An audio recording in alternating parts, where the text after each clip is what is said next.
Tetapi kawan-kawan sekalian, Nabi Yesaya meresponi keadaan tersebut, menanggapi keadaan yang memprihatinkan yang dialami oleh umat Allah di kerajaan Israel itu. Nabi Yesaya menandaskan bahwa Tuhan akan memuliakan atau membesarkan wilayah-wilayah itu. Bangsa atau umat Allah akan melihat terang yang besar. Or gadol dalam bahasa Ibrani. Sebab demikian dinubuatkan, terang telah bersinar atas mereka. Or naga alehem dalam bahasa Ibrani 9 ayat 1. Or naga alehem, terang telah bersinar atas mereka. Konkretnya adalah pembebasan umat Allah dari penjajahan dan penindasan Asyur. Pembebasan umat Allah dari penjajahan dan penindasan Asyur. Yahweh, Tuhan Adonai akan melakukan hal itu dengan cara yang dahsyat, yang menggemakan kembali apa yang disebut sebagai hari kekalahan Midian atau Yom Midian, hari Midian di zaman pahlawan besar Gideon beberapa ratus tahun sebelumnya. Sebagaimana dikatakan dalam Yesaya 9 ayat 3. Sebab kuk yang menekannya dan gandar yang di atas bahunya serta tongkat si penindas telah kau patahkan seperti pada hari kekalahan Midian. Nah, pasukan-pasukan pendudukan Asyur akan dibinasakan. Sepatu-sepatu mereka yang berdurap angkuh dan jubah-jubah mereka yang berlumuran darah akan menjadi umpan api.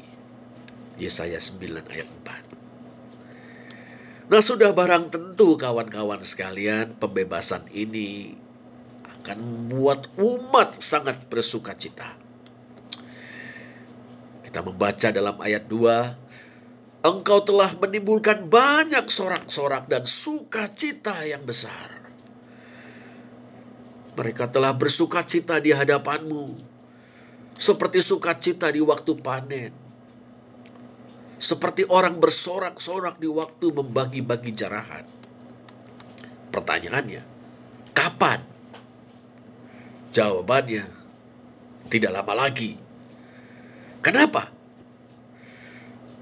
Kita membaca ya, di ayat 5. Sebab seorang anak telah lahir untuk kita.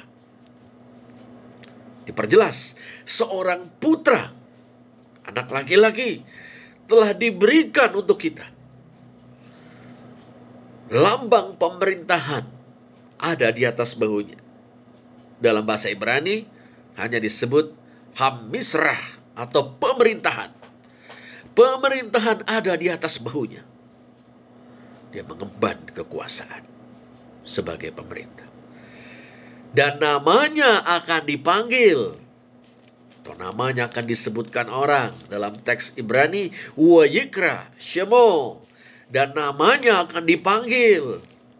Bandingkan dengan Yesaya 7 ayat 14. Dan dia akan menamainya dalam bahasa Ibrani Wakarat Shemo.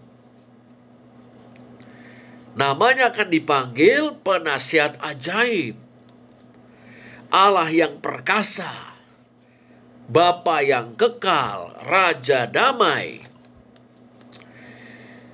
Nah, anak laki-laki ini akan menjadi seorang raja. Disebutkan pemerintahan atau Hamisra ada di atas bahunya. Dan ia akan menjadi sangat berkuasa. Kita bisa baca di ayat 6 itu. Dan semasa ia memerintah, di zaman pemerintahannya, shalom, perdamaian, damai sejahtera, keadilan yang menyejahterakan, kesejahteraan yang berkeadilan akan terwujud. Sebab anak itu akan mendasarkan dan mengokohkan kerajaannya dengan keadilan atas sedekah dan kebenaran, atau hukum yang melayani keadilan, mishpat dalam bahasa Ibrani. Kita bisa baca di ayat 6. Bahkan ia menyandang gelar-gelar yang dahsyat, ya, penasihat ajaib, Allah yang perkasa, Bapa yang kekal, Raja damai. Nah, siapakah anak ini?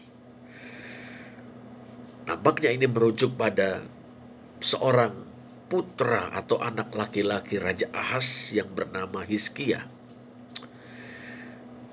Nah, kita juga ingat akan anak laki-laki yang dilahirkan oleh perempuan muda itu, atau Alma, dalam Yesaya 7 ayat 14. Anak itu bergelar Immanuel, Allah beserta kita. Siapa dia? Ahaz punya putra Hizkia. Nah, kawan-kawan, nubuatan dalam Yesaya 7 ayat 14 disampaikan oleh Nabi Yesaya manakala Raja Yehuda, Ahaz itu, berusaha menutup-nutupi ketidakpercayaannya kepada Tuhan dengan beralasan atau dalih, aku tidak mau mencobai Tuhan. Saat krisis politik akibat perang Siro Efraim sedang melanda. Sedangkan nubuatan dalam Yesaya 8 ayat 23 sampai 9 ayat 6 disampaikan oleh sang nabi setelah Pekah bin Remalia dikalahkan oleh Tiglat-Pileser III. Dan sebagian wilayah Israel diduduki oleh pasukan-pasukan Asyur. Nah, dalam kasus pertama, nubuat yang berintikan janji penyertaan Allah diberikan meskipun Ahaz tidak percaya kepada Tuhan. Dalam kasus yang kedua, nubuat yang berintikan janji pembebasan diberikan di tengah penderitaan, kesedihan, keputusasaan, trauma yang dialami oleh umat Allah di kerajaan Israel di sebelah utara. Maka dinyatakan oleh nubuatan itu kecemburuan Tuhan semesta alam akan melakukan hal ini. Di pasal 9 ayat 6b. Nah, anak yang dinubuatkan dalam Yesaya 7 ayat 14 sudah digenapi sebelum Tiglat-Pileser III dan pasukan-pasukan Asyur mengalahkan Pekah bin Remalia dan pasukan-pasukan Israel serta merebut sebagian wilayah Israel.